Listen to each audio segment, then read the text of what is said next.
नमस्कार आप सभी का स्वागत है आपका हमारे इस यूट्यूब चैनल लाइफ की जर्नी में। लाइफ की जर्नी हर दिन एक नई सीख, हर दिन एक समय है खुद को बेहतर बनाने का। आज हम बात करने वाले हैं हाउ टू स्टडी प्लान।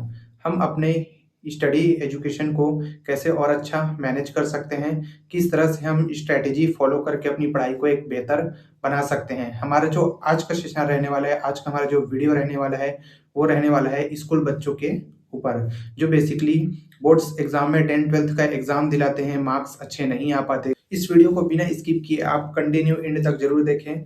आपका भी बोर्ड में एक अच्छा मार्क्स जरूर आएगा अगर आपने इस रूटीन, इस नियम को आपने अगर फॉलो कर लिया तो। इसमें कुछ कुछ बेसिक नीड्स है जो आपको ध्यान से सुनना एवं समझना पड़ेगा। इसके लिए आपको अच्छे से प्रिपेयर होके तैयार रहना पड़ेगा एग्जाम्स के लिए, तभी आपका जो है बोर्ड एग्जाम में आपका बहुत अच्छा नंबर आएगा।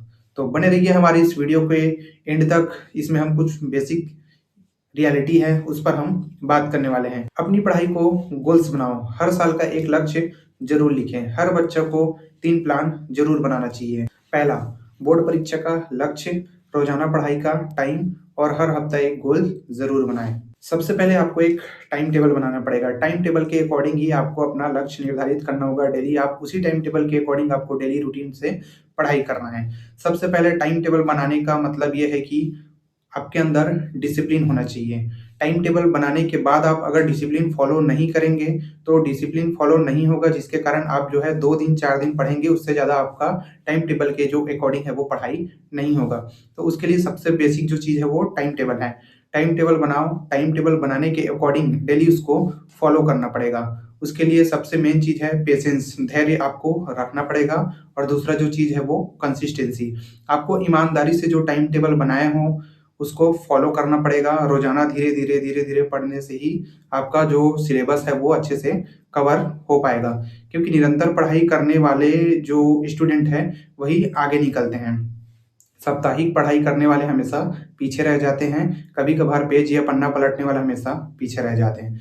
उसके लिए आपको एक स्ट्रैटेजी प्लान बनाना पड़ेगा। टाइम टेबल के अकॉर्डिंग आपको एक छोटा लक्ष्य निर्धारित करना पड़ेगा हर दिन के लिए। एक छोटा-छोटा टॉपिक्स, छोटा-छोटा एग्जाम्पल आपको पर डे 1 से 6 दिन आपको कवर करना पड़ेगा। 1 से 6 दिन आपने कवर किया अपने टाइम टेबल को, तो 1 से 6 दिन जो आपने आप पढ़ाई किया है उसको 7वाँ दिन अर्थात सप्ताह के 7वाँ दिन उसको आपको करना है रिवीजन। 1 से 6 दिनों में आपने क्या पढ़ा, आपने क्या सीखा, उसका केवल आपको करना है रिवीजन। तब आपका जो स्टैटिक जो प्लान आप बनाएँगे स्टडी का वो अच्छा ग्रोथ करेगा और एक बेटर स्टडी प्लान आपका बन पाएगा। डेली अगर रोज़ाना आप थोड़ा-थोड़ा आप तैयारी करते हैं, थोड़ा-थोड़ा आप अगर उस पर मेहनत करते हैं, तो वो आपका मेहनत रंग लाएगा। आप अचानक से 1 सप्ताह, 2 सप्ताह या 3 सप्ताह बाद ऐसा सोच के आप अगर पढ़ाई करोगे, तो उसमें आपको पढ़ाई में सक्सेस नहीं मिलेगा। उसमें रोज़ाना अपने नियम के अकॉर्डिंग आपको बंधे रहना है उस जगह पे। आपका टाइम जो है केवल पढ़ने का है, तो उसको केवल पढ़ने में ही लगाना है और चीज़ों में नहीं।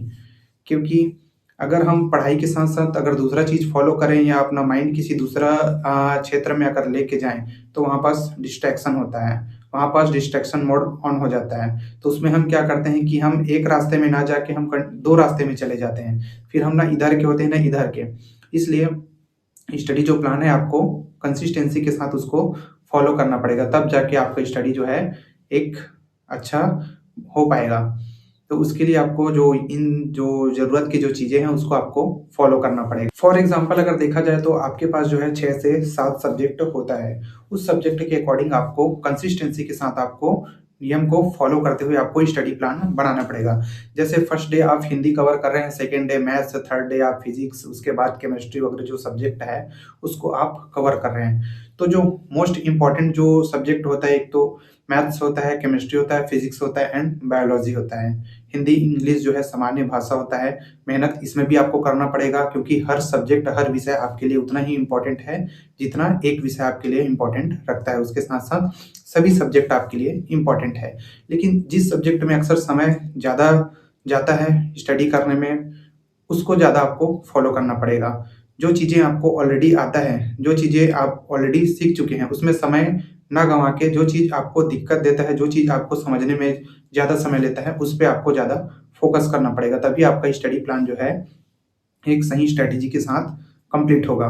तो स्टडी करने के लिए सबसे मेन चीज़ जो है सब्जेक्ट और विषयों का ज्ञान होना बहुत ज़्यादा ज़रूरी है। इसके लिए आपको हर सब्जेक्ट का विषयवार आपको एक अलग से सूची बनाना पड़ेगा। उसके अकॉर्डिंग आपको टाइम निर्धारित करना पड़ेगा कि किस सब्जेक्ट में कितना घंटा देना है। बेसिक समय जो एक स्टडी का प्लान देखा जाए स्कूल के बाद तो लगभग जो है घर में आपको 5 से 6 घंटे आप नियम के अकॉर्डिंग लगातार अपना मेहनत जारी रखेंगे, प्रयास करेंगे, लगातार स्टडी करेंगे, तभी आपका जो बोर्ड एग्ज़ाम्स है उसमें मार्क्स बहुत अच्छा आएगा। आप डेली अपना टाइम को कवर करना पड़ेगा, किसी दिन कुछ कारणवश आपका स्टडी नहीं हो पाता, कुछ और रीज़न रहता है, तो उसको आने वाले अगले दिनों के लिए बचा के नहीं रखना है, उसको जितना जल्दी हो सके पहले से और कवर करना है। पढ़ाई के साथ-साथ रिवीज़न, प्रैक्टिस और डाउट के लिए आपको समय निकालना पड़ेगा। 24 घंटों में कम से कम आपको 3 से 4 घंटा कहीं न कहीं आपको पढ़ाई करना ही पड़ेगा, तभी आपका जो पढ़ाई जो है एक अच्छा जो है कंटिन्यू हो पाएगा। उसके लिए आपको डेली रूटीन में आपको फॉलो करना पड़ेगा। प्रैक्टिस के साथ-साथ जो है आपको नोट्स बराबर सीक्वेंस वाइज़ आपको तैयार करना पड़ेगा, साथ ही रिवीज़न आपको करना पड़ेगा। रिवीज़न का मैंने पहले ही ऑलरेडी आपको स्टार्टिंग में बता दिया है कि रिवीज़न के लिए 1 से 6 दिन जो है कंटिन्यू आपको पढ़ाई करना है और 7वाँ दिन जिसमें आपको संडे रहता है, छुट्टी मिलता है, उसमें आपको पूरा रिवीज़न करना है। रिवीज़न के दौरान उसको एक बेस्ट अगर रिवीज़न आपको करना है तो उसके लिए बेस्ट प्लान है कि जो आप स्टडी तैयार किए हैं उसको एक वीडियो के माध्यम से एक स्क्रिप्ट बना लें, वीडियो बना लें। उसको जो है आपको बार-बार सुनना पड़ेगा, तब जाके आपको वीडियो के माध्यम से जो चीज़ें हैं वो ज़्यादा अच्छे से समझ में आएगा। क्योंकि पढ़ाई करते-करते बहुत सारी समस्याएँ आती हैं, कभी नींद लगना, तो कभी भूख लगना, तो कभी और कुछ। तो इन सारी समस्याओं से बचने के लिए आप जो है एक सोशल मीडिया का सहारा ले सकते हैं, एक स्मार्टफ़ोन का सहारा ले सकते हैं। उसमें कहीं न कहीं आप जो डाउटफुल विषय है उसको और अच्छे से उसमें कवर कर पाएँगे। अगर देखा जाए तो स्टडी के लिए जो है आपको प्लानिंग तो करना ही है, साथ ही साथ स्टडी को बेस्ट तरीके से आपको करने के लिए आपको इन स्ट्रैटेजी है, जो प्लान है उसको आपको करना ही पड़ेगा। जैसे कि आपका जो हार्ड सब्जेक्ट है उसको आपको मॉर्निंग में पढ़ना पड़ेगा और जो ईज़ी सब्जेक्ट है उसको इवनिंग में पढ़ना पड़ेगा। इससे फ़ायदा ये है कि मॉर्निंग के टाइम में जो आपका माइंड है वो एकदम शांत रहता है। उस जगह पे आप रोज़ाना जो है मॉर्निंग उठ के जो हार्ड सब्जेक्ट है उसमें आपको ज़्यादा समय देना पड़ेगा और जो ईज़ी सब्जेक्ट है उसको क्राउड भरे जो वो रहते हैं, हम स्कूल भी जाते हैं, स्कूल से होके हम कोचिंग जाते हैं, कोचिंग से बाद मतलब कोचिंग के बाद हम जो है घर आते हैं, तो उसमें दिन भर में माइंड जो है थक जाया रहता है, बॉडी ऑलरेडी थक जाया रहता है, तो आपको जो ईज़ी सब्जेक्ट है उसको कवर करना पड़ेगा और जो हार्ड सब्जेक्ट है उसको एकांत में आपको समय देना पड़ेगा। जैसे जो हार्ड सब्जेक्ट हर स्टूडेंट का अलग-अलग रहता है, तो उसके अकॉर्डिंग आपको मैनेज करना पड़ेगा अपने स्टडी को। साथ ही साथ पढ़ाई में फ़ोकस बढ़ाने की जो ट्रिक है, वो मैं आपको और बताने जा रहा हूँ। पढ़ाई में फ़ोकस बढ़ाने के लिए सबसे जो मेन चीज़ है वो है सोशल मीडिया और मोबाइल फ़ोन या इलेक्ट्रॉनिक गैजेट्स। जब आप स्टडी करने बैठे हैं, ऑलरेडी आपके हाथ में या सामने आपके किताब या जो नोट्स है वो आपके सामने अगर हो, तो केवल आप बुक्स और नोट्स का ही सहारा लेके आपको पढ़ना है। उस टाइम आपको कोई भी किसी भी सोशल मीडिया, इलेक्ट्रॉनिक गैजेट्स का इस्तेमाल आपको नहीं करना है, क्योंकि ये एक डिस्ट्रैक्शन लाता है। पढ़ते-पढ़ते हमारा मन जो है, हमारा जो माइंड है, भटक जाता है। उसमें हमको लगता है कि जो चीज़ें हम पढ़ रहे हैं थोड़ा-सा चलो फ़ोन में देख लेते हैं। फ़ोन में हम मुश्किल से 2 से 5 मिनट हम अगर देख लिए, उसके बाद हमारा माइंड जो है दूसरे तरफ कन्वर्ट हो जाता है, जैसे शॉर्ट्स, रील वगैरह, इस पर हमारा ध्यान चला जाता है। तो अगर आप सही स्ट्रैटेजी प्लान कर रहे हैं स्टडी के लिए, तो आपको जो है सोशल मीडिया को उस समय आपको दूर रखना है। केवल और केवल आपका जो ध्यान है वो नोट्स, बुक एंड कॉपी पे होना चाहिए। उसके अलावा सोशल मीडिया को आपको देखना भी नहीं है। अगर सोशल मीडिया की तरफ जाएँगे और बुक्स दोनों को एक साथ कवर करने की कोशिश करेंगे, तो निश्चित ही आपका जो पढ़ाई है वो डिस्ट्रैक्ट हो जाएगा। केवल एक चीज़ में आपको फ़ोकस करना है, अगर पढ़ाई कर रहे हैं तो ऑफ़लाइन कर रहे हैं तो केवल ऑफ़लाइन की जो हमारी जो बेसिक जो चीज़ें हैं वही हमारे पास होना चाहिए। अगर आप ऑनलाइन पढ़ रहे हैं तो केवल और केवल ऑनलाइन का ही पढ़ें, ना कि अदर चीज़ों का। और बेस्ट आपको अगर एग्ज़ाम्पल मैं दूँ तो आप ऑफ़लाइन से ज़्यादा पढ़ें, क्योंकि ऑफ़लाइन में स्कूल के अकॉर्डिंग आपका जो पढ़ाई है वो बहुत अच्छा से होता है और ऑफ़लाइन में जो है आपको फ़ोन, इलेक्ट्रॉनिक गैजेट्स या जो भी है उसको पूरा फ्लाइट मोड में डालना पड़ेगा, तब जाके आपका पढ़ाई जो है कंटिन्यू उस पर फ़ोकस के रूप में एक हो पाएगा। क्योंकि फ़ोकस एक ऐसी चीज़ है, किसी एक चीज़ में हम टारगेट करेंगे तभी हमको वो चीज़ जो है हमको मिलता है। अगर हम फ़ोकस दोनों चीज़ में रखें तो फिर ये मुश्किल है, नहीं हो पाता है। तो फ़ोकस अगर बनाए रखना है आपको, तो एक सही स्ट्रैटेजी के साथ आपको बुक के साथ जाना प्रेफ़र करूँगा मैं, क्योंकि बुक और नोट्स ऐसी चीज़ है जो हम अपने हाथ से लिखे रहते हैं, अपने हाथ से खुद बनाए रहते हैं और स्कूल में उसी बुक से हम रिवीजन करते हैं, पढ़ाई करते हैं, तो हमारे लिए एक समझने में बहुत ज़्यादा आसानी होती है। ऑनलाइन का सहारा आप तब लें जब कोई आप नया कंटेंट आप ढूँढना चाह रहे हो या एक नया टॉपिक अच्छा से खुद के लिए आप तैयार करना चाह रहे हो, तब जाके आपको ऑनलाइन में जाना पड़ेगा, वरना मैं तो आपको सजेस्ट करूँगा कि ऑफलाइन ही आपको पढ़ना ज़्यादा बेस्ट है। अगला टॉपिक जो रहने वाला है वो रिवीजन का रहने वाला है, क्योंकि रिवीजन ही एक असली गेम चेंजर है। इसमें पहला जो है 24 घंटों के भीतर, दूसरा जो है 7 दिनों के भीतर, तीसरा जो है 1 महीने के भीतर। ये जो स्ट्रैटेजी प्लान है वो आपको बनाना पड़ेगा। 7 दिनों के भीतर आप क्या पढ़ते हैं, 24 घंटों के भीतर आप क्या पढ़ते हैं और 1 महीना के भीतर उसको कैसे आप रिवीजन करते हैं। क्योंकि 1 महीने के अंदर जो आप पढ़े हैं वो अगले महीने के लिए आप टालेंगे तो वो आपको माइंड से आप उस चीज़ को भूल जाएँगे, आगे कवर नहीं हो पाएगा। तो इन स्ट्रैटेजी के अकॉर्डिंग आप अगर फॉलो करेंगे, पहला 24 घंटे के भीतर आप क्या पढ़ते हैं, दूसरा जो है 1 सप्ताह के अंदर आप क्या पढ़ते हैं, क्या रिवीजन करते हैं और जो तीसरा है वो 1 महीने के अंदर आप क्या पढ़ते हैं, क्या रिवीजन करते हैं, ये जो है आपका मैटर करता है। क्योंकि अगर पढ़ाई का सही एक रिवीजन माना जाए तो यही एक रूटीन है जिसको हम कंटिन्यू फॉलो करेंगे तो हमारा पढ़ाई जो है एक अच्छे से कवर होगा और उसमें भूलने की समस्या जो है वो नहीं होगी। अगला जो टॉपिक रहने वाला है वो प्रीवियस ईयर क्वेश्चन पेपर। आप जो है पढ़ाई के साथ-साथ जो है प्रीवियस ईयर का जो 5 साल पुराना क्वेश्चन पेपर है उसको एक बार देखिए, समझिए और उसको हल कीजिए। तब जाके आपका जो एक तैयारी है बहुत अच्छे से होगा, क्योंकि प्रीवियस ईयर क्वेश्चन पेपर में लगभग जो है 50% जो प्रश्न है वो प्रीवियस ईयर क्वेश्चन पेपर से ही आते हैं। अगर आपको यकीन नहीं होता तो आप एक बार प्रीवियस ईयर का 5 साल पुराना पैटर्न जो क्वेश्चन है उसको उठा के देखें, उसको पढ़िए अच्छे से, ध्यान से समझिए और उसको रिवीजन कीजिए। यही जो है आपका पढ़ाई में एक अच्छा ग्रोथ लाता है, क्योंकि रिवीजन करना है तो बुक और कॉपी और साथ-साथ नोट्स, इसके अलावा जो है हमको प्रीवियस ईयर क्वेश्चन पेपर भी हमको फॉलो करना पड़ेगा और इसके साथ-साथ जो बोर्ड एग्जाम में जो ब्लूप्रिंट जारी होता है, उसको भी हमको कंसिस्टेंसी के साथ फॉलो करना पड़ेगा कि कहाँ से कितने नंबर का प्रश्न बन रहा है, कौन से सब्जेक्ट से कितने नंबर का प्रश्न बन रहा है, कौन से जो अध्याय है उससे छोटा प्रश्न बन रहा है, कौन सा ऐसा चैप्टर अध्याय है जिसमें बड़ा प्रश्न बन रहा है। ये एक ब्लूप्रिंट के अकॉर्डिंग ही आपको पढ़ना पड़ेगा। साथ ही प्रीवियस ईयर का जो क्वेश्चन पेपर है उसको आप अगर फॉलो करते हैं तो आपका जो पढ़ाई है और जो प्रैक्टिस है बहुत अच्छे से होगा, इसमें भूलने की समस्या नहीं होगी। आप एक बार इसको रिवीजन कीजिए और इस चीज़ को फॉलो करके देखिए कंसिस्टेंसी के साथ, आपका पढ़ाई में जो है ग्रोथ होने लगेगा और पहले से आपका जो मार्क्स है वो बहुत अच्छे से आने लगेगा। अगला जो टॉपिक है वो टेस्ट देते रहना। इसमें जो है आपका स्पीड, एक्यूरेसी और कंटिन्यू जो है आपका मॉक टेस्ट, यही आपका नंबर ग्रोथ कराता है, यही आपका नंबर बढ़ाता है। आपको हर सप्ताह कहीं न कहीं एक सब्जेक्ट रहेगा, उस सब्जेक्ट का आपको टेस्ट देना पड़ेगा, मॉक टेस्ट लगाना पड़ेगा अपने से भी, आप स्कूल्स के अलावा आपको खुद से एफर्ट्स लगाने पड़ेंगे, तब जाके आपका जो है पढ़ाई जो है एक अच्छे से ग्रोथ करेगा, आपके पढ़ाई में बहुत अच्छा मार्क्स आएगा। सबसे मेन चीज़ जो है वो रिवीजन का है और रिवीजन के साथ-साथ जो है मॉक टेस्ट। मॉक टेस्ट आपको लगाना पड़ेगा, चाहे मॉक टेस्ट आप जो है ऑफलाइन लगाएँ या मॉक टेस्ट आप ऑनलाइन कहीं से परचेज़ करें या कोई चैनल से, यूट्यूब चैनल्स उससे आप परचेज़ करें।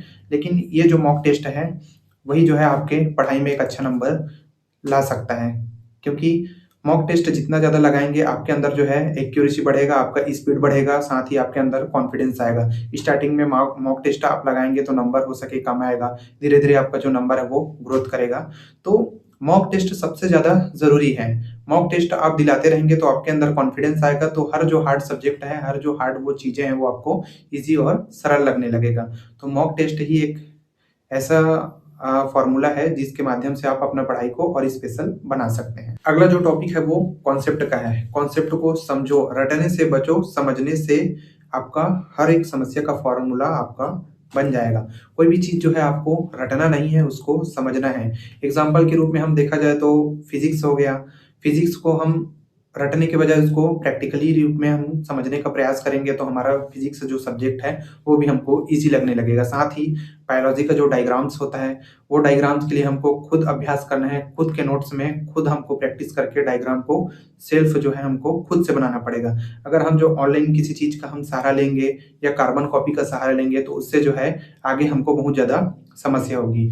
तो सबसे बेस्ट प्लान आपके लिए है कि कोई भी चीज़ आप कर रहे हैं, जैसे बायोलॉजी हो गया, फिजिक्स हो गया, तो इसके लिए आपको जो कॉन्सेप्ट है वो आपको ध्यान से समझना पड़ेगा और इसका जो है आपको नोट्स अच्छे से प्रिपेयर करना पड़ेगा और साथ ही नोट्स बनाना पड़ेगा। हर एक डायग्राम को आप बार-बार प्रैक्टिस करेंगे, बायोलॉजी में हर एक डायग्राम को आप अच्छे से बनाएँगे, तो एग्ज़ाम्स में भी आपको ये प्रॉब्लम्स नहीं आएगा। आप शॉर्टकट का सहारा लेंगे तो आगे आपको बहुत बड़ा समस्या होगा। क्योंकि शॉर्टकट में होता क्या है, यहाँ से हम बना लेते हैं, लेकिन जब हम अपनी लाइफ में उसको आगे यूज़ करना चाहें तो वो हमसे नहीं हो पाता। ये प्रैक्टिकली के रूप में मैं बता रहा हूँ, खुद के अनुभव है मुझे, इसलिए मैं आपके आपके पास ये चीज़ शेयर कर रहा हूँ। तो शॉर्टकट से बचना है आपको। जितना हो सके हार्ड वर्क करना है, हार्ड वर्क ही आपको बहुत आगे ले जाएगा। हार्ड वर्क में अच्छे-अच्छे डायग्राम्स खुद बनाओ, खुद मेहनत करो, खुद उसको अच्छे से सजा के रखो और आप अपना स्टडी टेबल के पास भी कोई डिफ़िकल्ट जो चीज़ें हैं, जो आपको मनपसंद हो, जो चीज़ आपको अच्छा लगता है, आप अपने स्टडी टेबल्स में जो वॉल रहता है, दीवार, उसमें आप अच्छा-अच्छा चीज़ जो है आप डायग्राम्स और उसमें ऐसा मैनेज कर सकते हो, लगा सकते हो, जिससे आप कंटिन्यू रोज़ाना पढ़ते-पढ़ते अगर एक नज़र भी देख लेते हैं, तो वो जो है आने वाले एग्ज़ाम्स हैं, लाइफ़ के कोई सा भी एग्ज़ाम हो, चाहे बोर्ड्स का हो, चाहे लाइफ़ का कोई भी एग्ज़ाम हो, ये चीज़ें आपको समस्या नहीं आएगी। तो इसलिए बेटर है कि शॉर्टकट के पीछे ना भागें, जितना हो सके हार्ड वर्क कीजिए और कंसिस्टेंसी के साथ कीजिए। अगला जो टॉपिक रहने वाला है वो डिस्ट्रैक्शन का है। डिस्ट्रैक्शन का मतलब आप समझ ही गए होंगे। डिस्ट्रैक्शन जो है हमको बहुत सारा जो है हमारी लाइफ में जो हमारी स्टडी में उसको उसमें क्या है रुकावट पैदा करता है। डिस्ट्रैक्शन से बचने के लिए आपको सबसे पहले आपका स्टडी जो रूम है उसको एक अलग कोना में शिफ्ट करना पड़ेगा, जहाँ रूम में किसी भी प्रकार का नॉइज़ कैंसलेशन ना हो, किसी भी प्रकार का कोई शोर ना हो। तो आपके लिए ये एक बेस्ट सॉल्यूशन रहेगा। सबसे पहले स्टडी के लिए आप अपने लिए एक जगह निर्धारित कीजिए, उस जगह के अकॉर्डिंग आप कंटिन्यू अगर पढ़ेंगे और तैयारी करेंगे तो आपका स्टडी जो है बहुत अच्छे से हो पाएगा। तो इसके स्टडी के साथ-साथ जो है आपको जो है बाहरी चीज़ों से बचना है। बाहरी चीज़ों से बचने का मतलब ये है कि आप जो है स्टडी प्लान कर रहे हैं तो उसमें आपको सबसे मेन चीज़ जो है डिस्ट्रैक्शन। डिस्ट्रैक्शन का मतलब क्या है, हमको खुद के ऊपर फ़ोकस करना पड़ेगा, आपको खुद के ऊपर समय लगाना पड़ेगा, तब जाके आपको स्टडी जो है एक अच्छे से ग्रोथ करेगा, आपको स्टडी अच्छे से हो पाएगा। क्योंकि हम क्या करते हैं, हमारी अंदर की कमजोरियाँ ना देखकर हम क्या करते हैं, दूसरे के अंदर की कमजोरियाँ ढूँढते हैं, उनके अंदर की हम अच्छाई की बात करते हैं। तो हमको करना क्या है, केवल अपने खुद के ऊपर फ़ोकस करना है, हमारी जो कमजोरियाँ हैं, हम ही को पता है, उससे हमको कैसे निकलना है। तो उसके लिए आपको स्वयं खुद से आपको पूछना पड़ेगा, स्वयं से सवाल करना पड़ेगा और स्वयं ही मेहनत करना पड़ेगा, तभी आपका जो पढ़ाई है, वो अच्छे से हो पाएगा। तो ये डिस्ट्रैक्शन की जो कुछ-कुछ चीज़ें हैं उससे आपको बचना पड़ेगा, खुद के ऊपर समय लगाना है, खुद के ऊपर फ़ोकस करना है। हमारी समस्याएँ हम ही को पता है, स्टडी हमको अच्छे से करना है, जिसमें समस्याएँ हैं उसको पहले कवर करना है, जो हमारे लिए ईज़ी है उसको साइड में रखना है। तो इसके लिए 2 पार्ट आपको बनाना पड़ेगा, एक जो है हार्ड, एक जो है ईज़ी। ईज़ी को एक साइड रखिए, हार्ड को एक साइड रखिए और सबसे ज़्यादा जो है हार्ड सब्जेक्ट जो है उस पे आपको ज़्यादा फ़ोकस करना पड़ेगा। और साथ ही साथ डिस्ट्रैक्शन से बचने के लिए आपको जो है रूम का जो आपका बैकग्राउंड है उसको भी आपको सही से रखना पड़ेगा, ताकि आपको जो है पढ़ाई में ऐसी प्रॉब्लम्स ना हो। अगर एक दिन आपकी पढ़ाई अच्छे से नहीं हो पा रही है तो दूसरे दिन कवर करने का प्रयास करें। अगर आपको पता है कि मेरी पढ़ाई कल नहीं हो पाएगी कुछ कारणवश, तो उस पढ़ाई को आपको पहले ही मैनेज करना है, कम से कम 100% नहीं सही 50% आपको अगले दिन का जो पढ़ने का जो सिलेबस है उसको आज ही आपको कवर करना पड़ेगा, क्योंकि आपको पता है कि कल मेरी पढ़ाई नहीं हो पाएगी। तो कंसिस्टेंसी अगर बनाए रखना है, पढ़ाई बनाए रखना है, डिस्ट्रैक्शन से आपको बचना है, तो ये नियम को ज़रूर आपको फ़ॉलो करना पड़ेगा। अगला टॉपिक जो निकल के आता है वो जो है हेल्थ का टॉपिक है। हेल्थ का मतलब आपको जो है पढ़ाई के साथ-साथ अपने स्वास्थ्य पर भी आपको फ़ोकस करना पड़ेगा। इसके लिए जो है आपको अच्छे जो है पर्याप्त जो है आपको नींद लेना पड़ेगा। पढ़ाई स्कूल में आप करते ही हैं, उसके साथ-साथ जैसे ही आप घर में आते हैं, घर में भी आपकी स्टडी प्लान होती है, घर में भी आप स्टडी करते हैं, तो उसके लिए एक नियत समय आपको बनाना पड़ेगा। कम से कम इतना है कि रात में आपको कम से कम 7 से 8 घंटा का नींद आपको लेना पड़ेगा। अगर मानसिक तनाव से बचना है, दिमाग को शांत रखना है, तो उसके लिए कम से कम 7 से 8 घंटा का नींद आपको लेना ही पड़ेगा। चाहे आप रात में जल्दी सो जाते हैं, इधर 3-4 बजे सुबह जल्दी उठ जाते हैं, या तो फिर आप रात में जो है लेट सोते हैं, रात में आप पढ़ाई ज़्यादा करते हैं, तो दिन में कम करते हैं। तो सबका अपना-अपना स्टडी का एक अलग से प्लान होता है। उस प्लान के अकॉर्डिंग जो है आपको अपना पढ़ाई जो है कंटिन्यू जारी रखना है। तो इसके लिए सबसे बेसिक प्लान जो है आपका हेल्थ।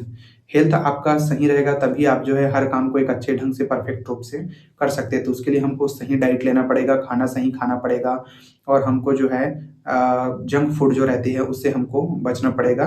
तो अगर हेल्थ को हमको अच्छा बनाए रखना है तो उसके लिए जो है हमको ये चीज़ जो है फॉलो करना ही पड़ेगा, क्योंकि हेल्थ ही जो है आपको आने वाली समस्याओं से लड़ना सिखाएगी। अगर आप स्वस्थ रहेंगे तभी जो है आप चुनौतीपूर्ण जो संघर्ष कर रहे हैं, आप पढ़ाई कर रहे हैं, उसको अच्छे से आप अचीव कर सकते हैं। तो इस हेल्थ का आपको केयर करना बहुत ज़्यादा ज़रूरी है। साथ ही साथ आपको नेगेटिविटी जो सोचने का जो वो है उसको आपको दिमाग से निकालना पड़ेगा। आपका हेल्थ जो है सही रहेगा तभी आप अच्छे से किसी चीज़ को आप प्रिपेयर कर सकते हैं। तो ये हेल्थ का कुछ-कुछ टिप्स है वो अपने अकॉर्डिंग आप लोग मैनेज कर सकते हैं। लेकिन सबसे जो ज़्यादा ज़रूरी चीज़ जो है वो है हेल्थ है। हेल्थ ही आपका सही रहेगा तभी आप हर चीज़ अच्छे से परफेक्ट रूप से कर सकते हैं। साथ ही साथ हेल्थ को बनाए रखना है उसके लिए एक बेस्ट जो चीज़ें हैं वो है योगा और एक्सरसाइज़। उसको आप जो है डेली जो है डे बाय डे आप 15 से 20 मिनट अगर आप योगा करते हैं, एक्सरसाइज़ करते हैं तो उससे जो है आपका मानसिक तनाव जो है वो कम होता है। आपको अंदर से शांति महसूस होता है। आपका जो मस्तिष्क है वो भी एकदम स्वस्थ रहता है। और इस बेसिस पे आप अगर पढ़ाई करेंगे, तो आपका पढ़ाई निश्चित ही बहुत अच्छे तरीके से होगा।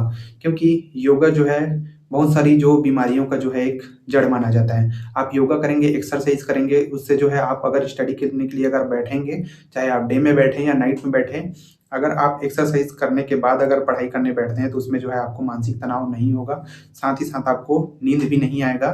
तो ये सारी जो चीज़ें हैं, तो हेल्थ के लिए बहुत ज़्यादा ज़रूरी है।